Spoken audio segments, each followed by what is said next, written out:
So yes, just saw this quote from Jordan Peterson online, just a little quote about conversation. If you stay actively engaged in conversation, then you can deal with the catastrophes of life as they make themselves manifest in the micro domain in a manner that is engaging, productive, and interesting, instead of stirring it up so that it is the kind of crisis and catastrophe that just envelops you completely. Hmm. Yeah. Yeah. So what do you think about that? Mhm. But I think dialogue is kind of like a momentary connection with another person. Um, Mhm. so if you're experiencing problems like we all are, it's kind of a way to take you outside of the problem. Because Yeah. when you kind of have problems, you're kind of tend to be more focused within yourself, kind of Yeah. contemplating the issue and what you want to do about it. And it could Yeah. be very isolating if Yeah. you stay in that space for too long. Um, so yeah, dialogue takes you outside of yourself and, and I Yeah. think kind of keeps you healthy as a human being. Yeah. And you said contemplation within yourself is kind of a hallmark of sort of being isolated, having and thinking about your problems, but you maybe mean more like rumination or repetitive thinking or something like that. Okay. And Yeah, that'd then be a better word. mm. And it also, yeah, one thing I noticed about this quote is the stay actively engaged in conversation. I wonder if he meant by that, yeah, as opposed to going through the motions, especially maybe with people that we interact with every day, which maybe we kind of start to be automatic with them, you know. And I know you and I talked about uh like doing the last week doing the sort of exercises over the week to increase your outlook on life, the outlook domain or emotional aspect of your brain by writing positive things in a journal about yourself and another three times a day, and also expressing gratitude and giving compliments, sincerely looking people in the eye and being uh yeah, emotional about it when you're doing that, you know.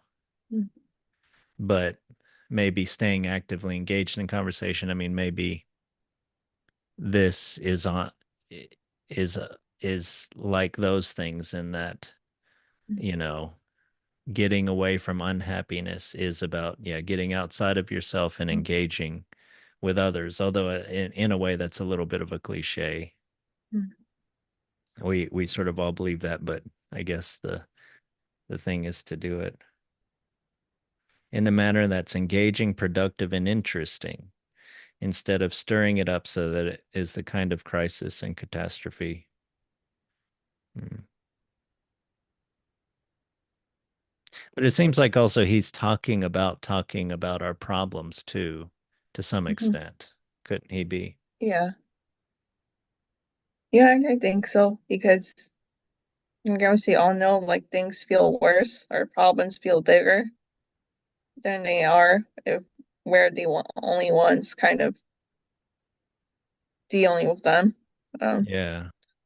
and that's a tendency I tend to have. So, Mm. so I Keeping kind of it to know this yourself well. and keeping it to yourself, Yeah, and to use another psychology word, uh uh oh, I forgot what I was going to think, but basically making a mountain out of a molehill. yeah, or like I was thinking of kind of feeding a beast too. But Mm.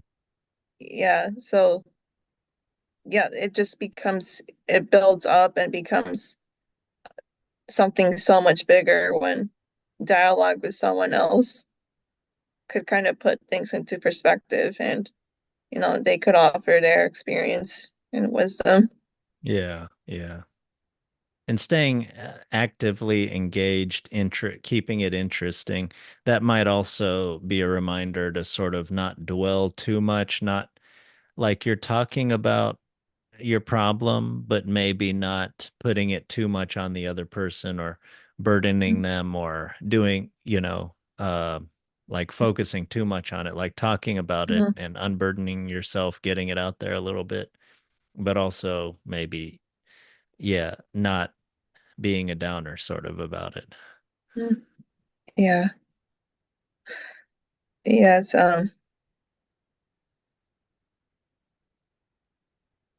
pretty much, yeah, it's like more like I'd say venting or distraction rather than like kind of treating the other person as like a therapist. Because then it's Yeah. like a one-way dialogue, which yeah, isn't which I don't think it's what he's talking about.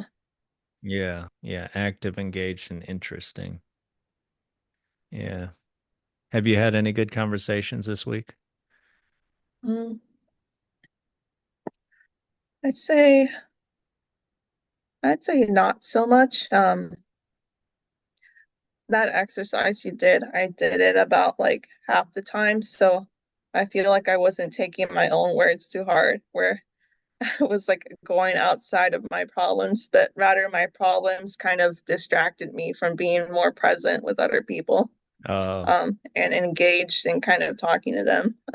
oh, okay. But but yeah, like I even though it wasn't so much conversation though, I still kind of did more of kind of taking note of what I like about myself and still being kind of present enough to see what I liked about the people around me. Um, Oh, okay. so I still So, did something, even if it wasn't the entire assignment. yeah. Did you feel Yeah. like it affected your outlook? I think temporarily, yes. So yeah, yeah, I kind of noticed the good things about other people. I thought some people were kind of forgiving or other people like affectionate and things like that. So, Do you think you might um, not have noticed some of these things had you not had this exercise to focus you on I them? think I think so because I before the exercise, maybe it's something I'm just not noticing or I'm not like I'm kind of taking for granted Yeah. sometimes. Yeah. I think we let little good things wash over us. Yeah. Yeah, Mm, we're looking for big, good, certain things, looking for some kind of treasure. But mm, there's lots of little breaths of fresh air. mhm, Yeah. Yeah, life is struggle, but yeah, you can find a lot of those things to appreciate. mm. Did you do the journal writing about 3 times a day? So that was the 3 times a day. Didn't happen, but I would do once a day Oh, okay. for several days at least, Okay. but Did you not every note day. did you note in your journal times later on from maybe complimenting someone or expressing gratitude uh s- genuinely where you felt a human connection? Mm. So that that genuine connection was a little more difficult. So Mm. I sensed that conversation with the lady that took care of the bird really well.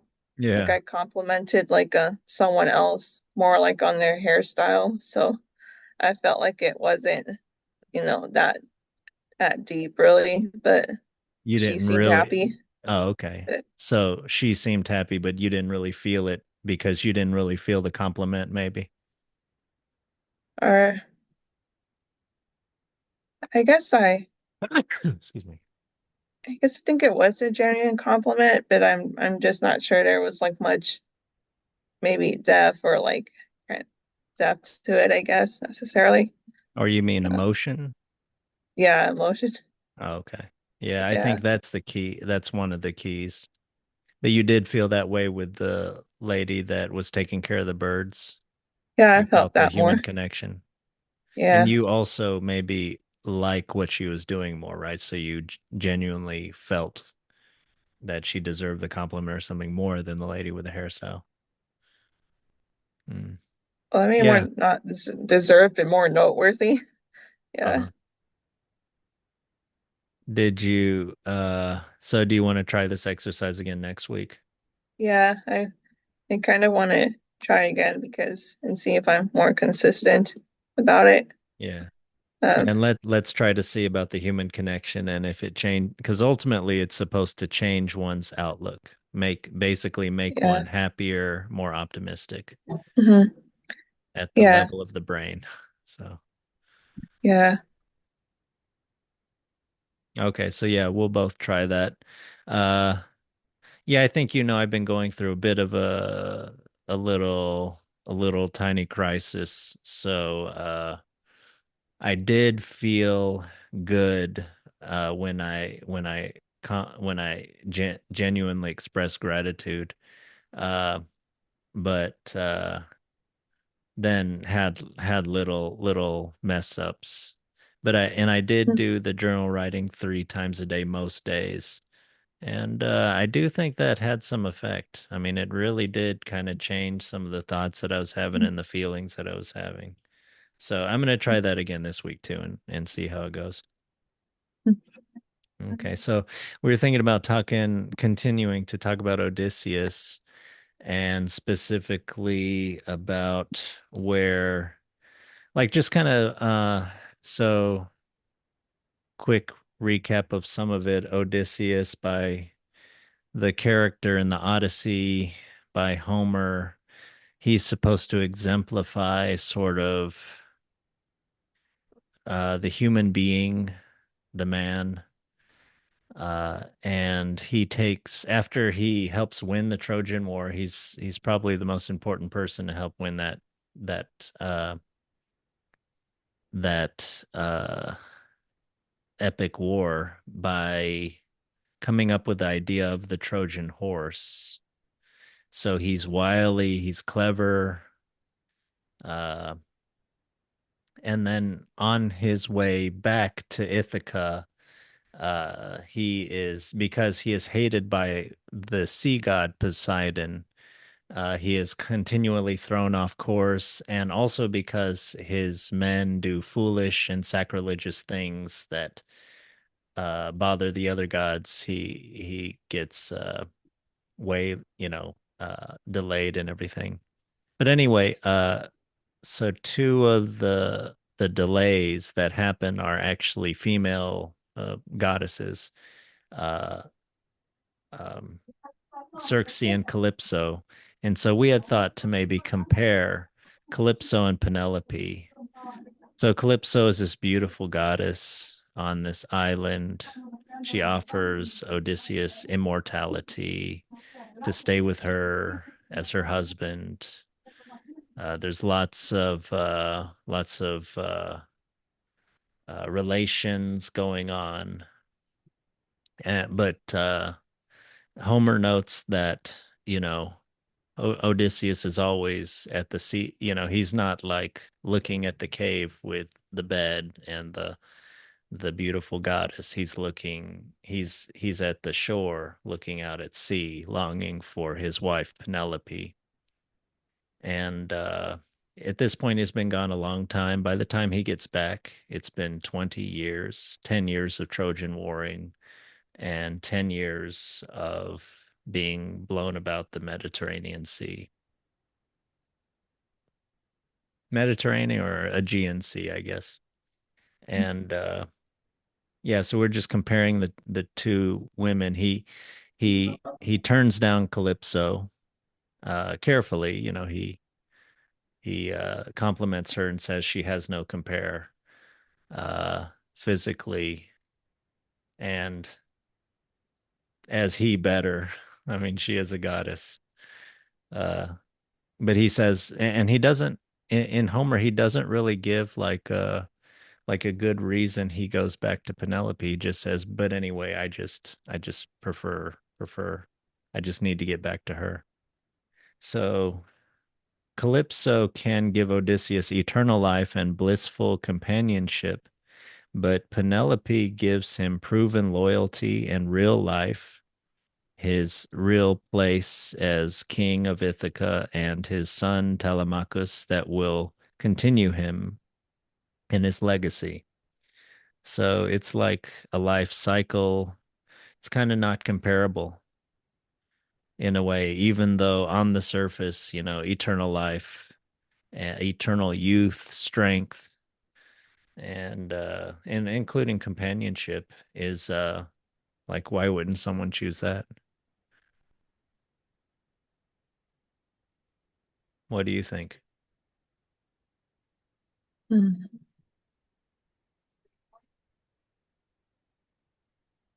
Um, yeah, well, I guess, yeah, eternal life is cool and stuff, and like the immature way you said, but it would come at a price of his humanity. Yeah. And I guess that was much more important to him than any of the benefits he could obtain with immortality. And he wanted to be like a natural person with a beginning and end. Yeah. Yeah, he basically chooses when he chooses Penelope, he chooses death. And yeah, that is the most human.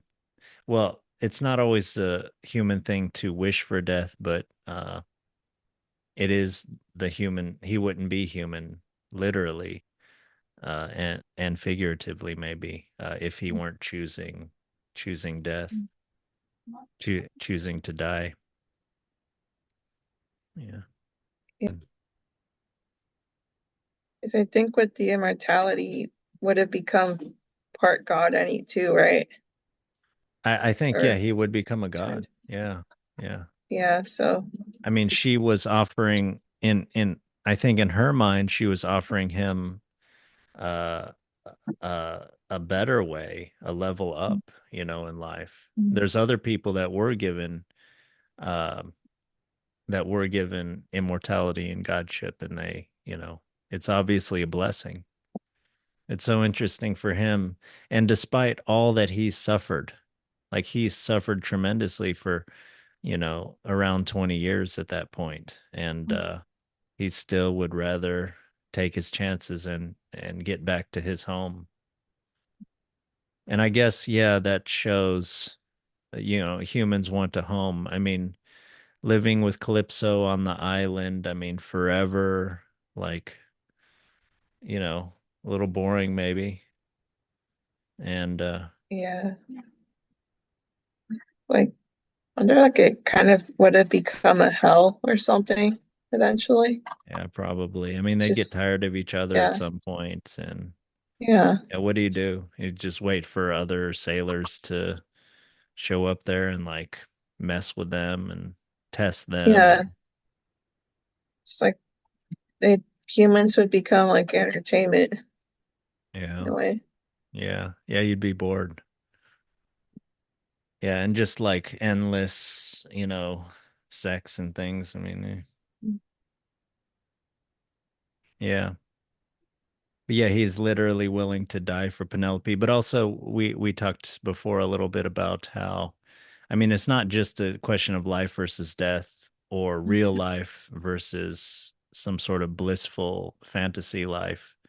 Um, but also virtue. Like Penelope represents virtue to him, the loyalty and things, which he's not even sure of, And so in a way he's choosing the risk of heartbreak. If he leaves Calypso, he goes back to Penelope and he finds that she's remarried. But yeah, he's sort of choosing all the things of life that can make life good or sorrowful, depending on whether they work out or not. But he chooses to go back into that life.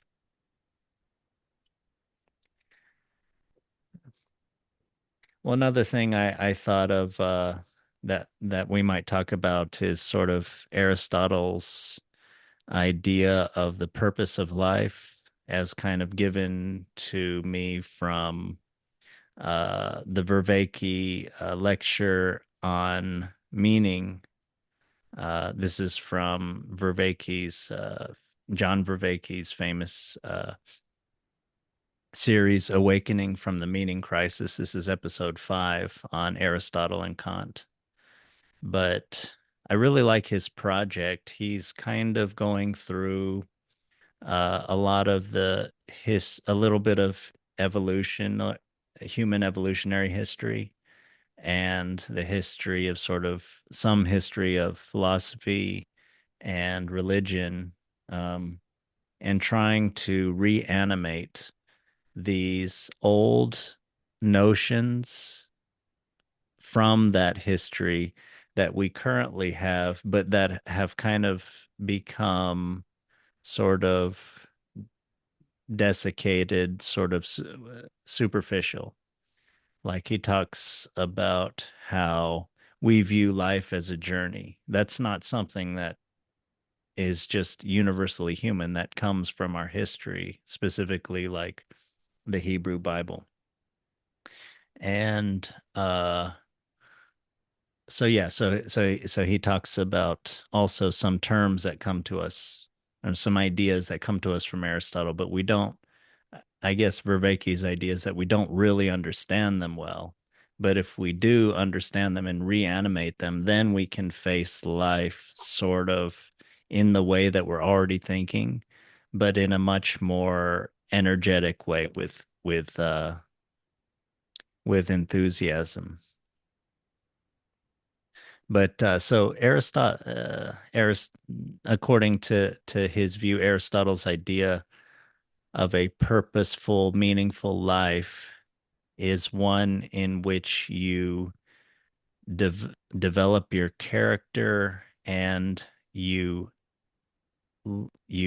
live to live up to your potential as a as a as the best human being you can be. And there's some technical definition to that, in that we are not only humans, we're part of this hierarchy of being, uh, with sort of inorganic matter below, and then plants above them, and then animals above them, and then humans as a special type of rational animal. And the idea is that animals are self-moving beings, self-moving life, but are human beings can sort of determine the direction in which they'll move in a way that animals can't. And we have rationality, and we can figure out, yeah, kind of figure out our fate to some degree.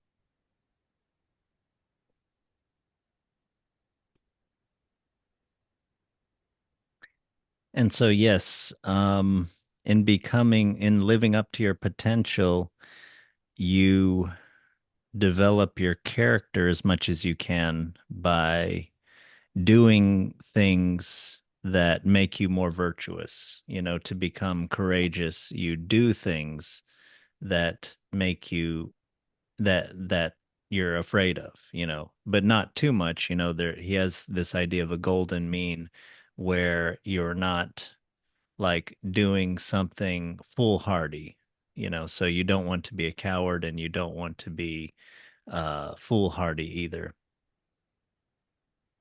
But yeah, so this idea of character, of wisdom, virtue, and not being foolish, uh, which comes from a lack of character, which is kind of interesting. Like, I don't know. Don't we tend to think of foolishness as just kind of like, in a very practical, kind of superficial way? It's like what sort of lead foolishness is sort of what leads to failure or something like that, and wisdom is what leads to success. But anyway, yeah, foolishness comes from lack of character. This idea of foolishness, akrasia, which is poorly translated as lack of will because we're sort of all post-Protestants and we have this really strong emphasis on like the will, the personal will. And I think we're moving a lot away from that idea, and I think that's pretty much a good idea. Although sometimes I think people can get kind of cynical or even nihilistic and think there's, no sort of there's no point to making effort or something like that in life. But anyway, Vervaeke translates acrasia as basically you know what the right thing to do is, like you see the chocolate cake on the counter, but you eat it, uh, and you know you shouldn't eat it, but then you do the thing anyway. You eat the chocolate cake or something like that. Yeah, it's not ignorance.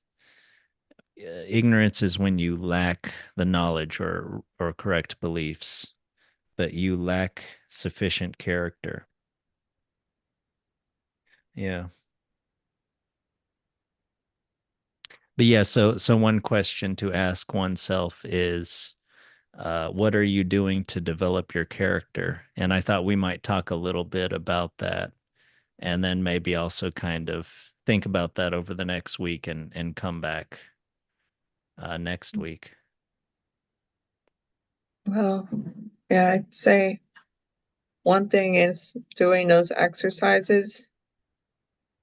We've talked about to do it more consistently than I did this week.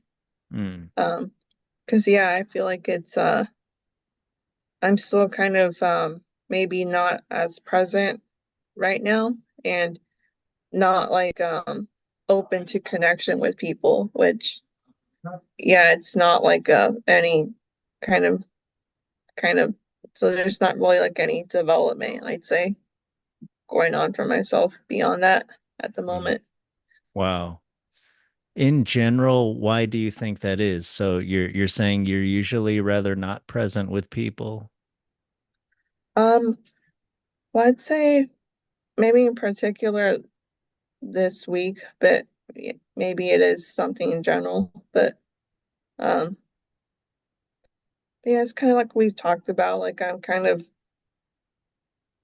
one of my problems right now is like work stress, so I'm kind of like mentally and emotionally kind of like isolating and maybe not connecting as much as I could with people Like when you're at the at moment. work, so just to be clear, you work in a place with a lot of people, constant activity, kind of a medical type of place, Yeah, and so you're kind of concentrated on like doing the task that you're supposed to be doing and getting on to the next one.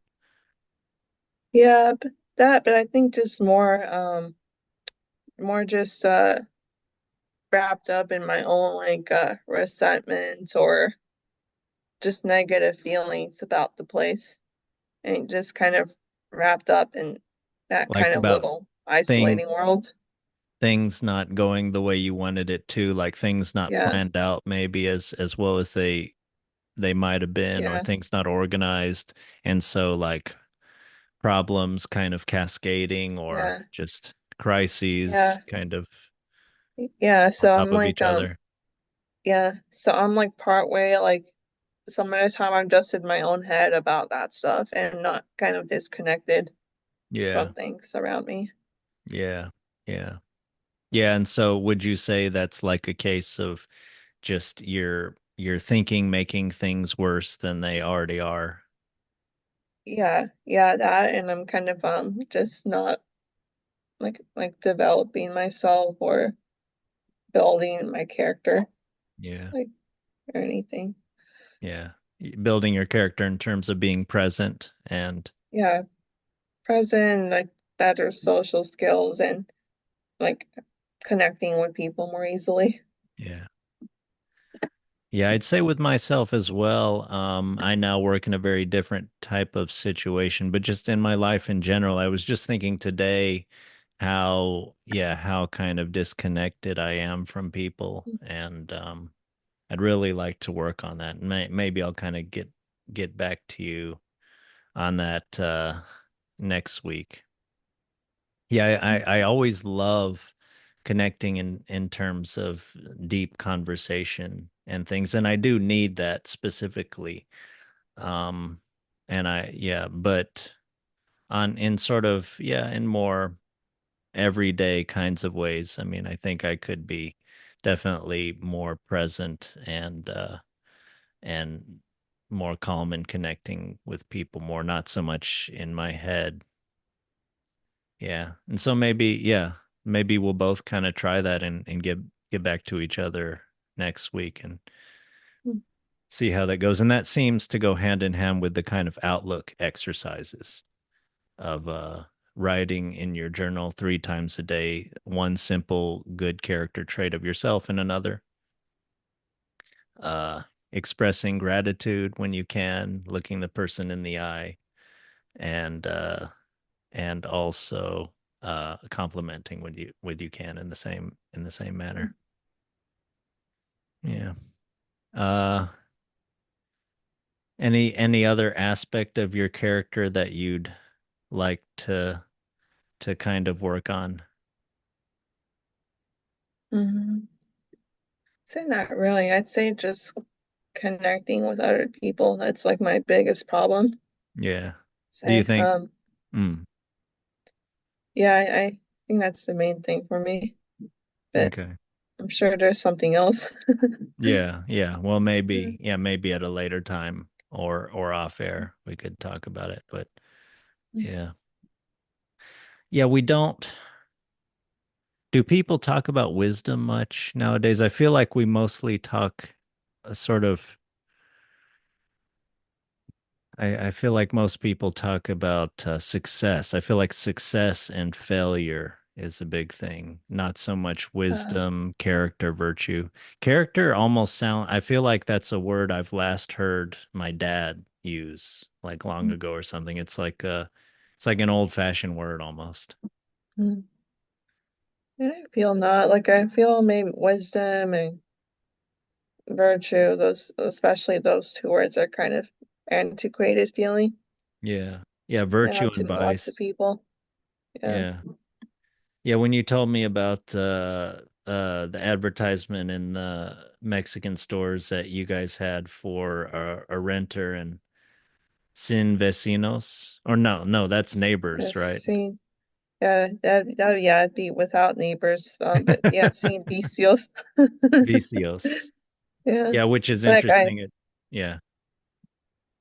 I saw other ads in Spanish and they say the same thing. It's a Yeah, you common told me it was a normal, thing. it's a nor Yeah. and I'm like, God, that sounds like it's from the 1950s here or something, you know? Yeah. Like you wouldn't, what if you saw a Craigslist ad and and they're like at the bottom, like, please no vices.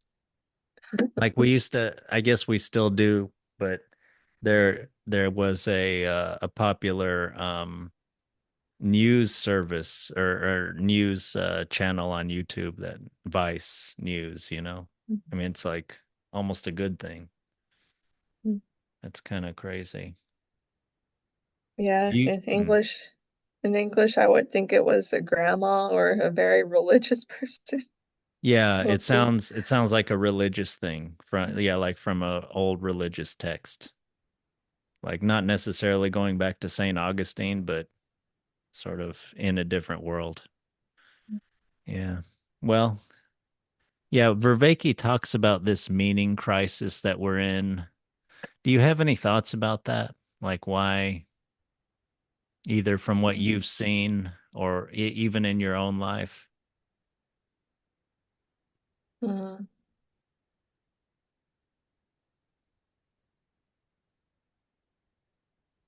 I don't know, yeah, I don't have any big ideas, but just that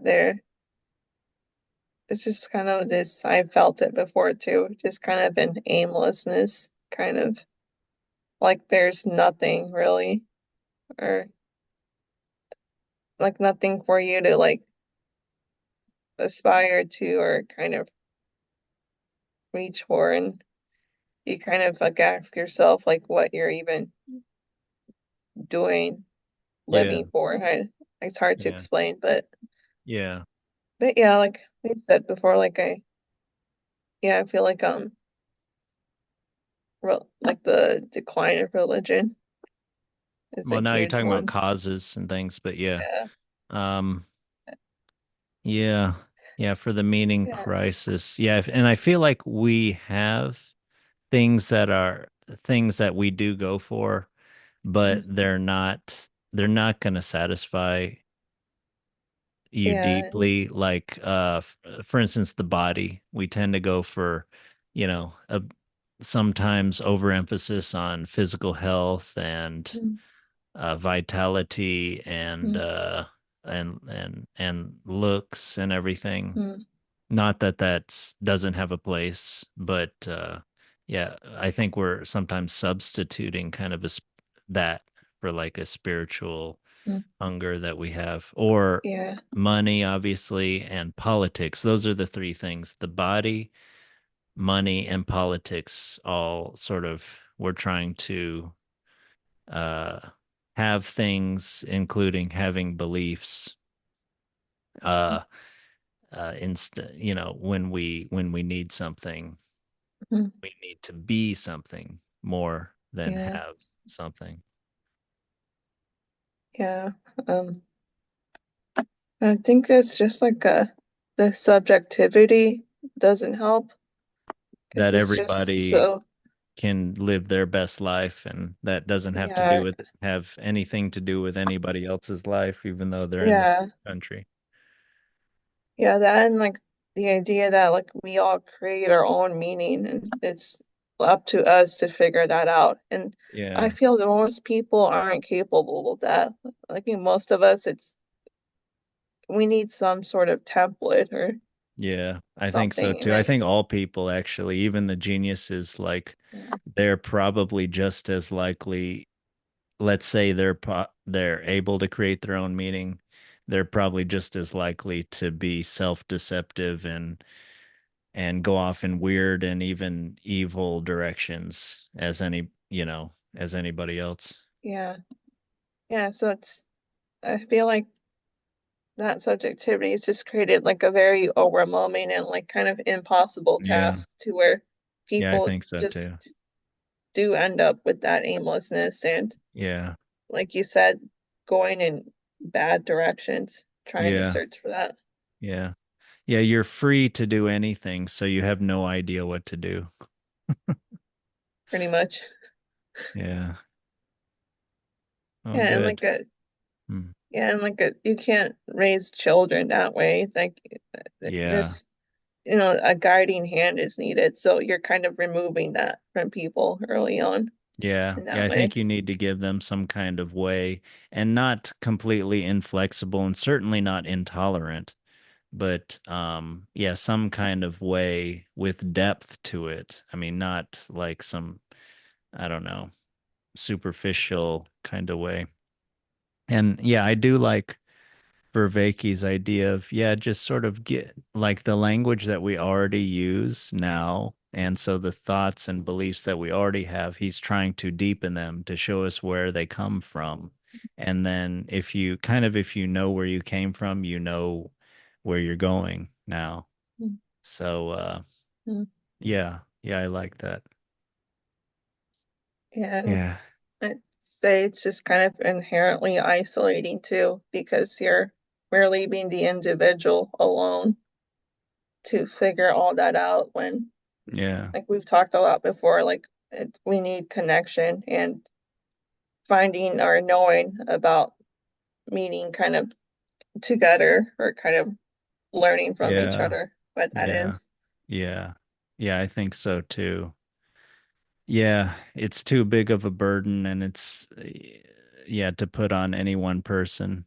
And this word that we use, creating, is interesting because I've read that that used to be something that was an action attributed to God, but it's interesting that, yeah, not only now we use it for human beings, and we don't believe that God did that in general in a secular society, but we also yeah, we uphold that as like one of the greatest virtues in a way.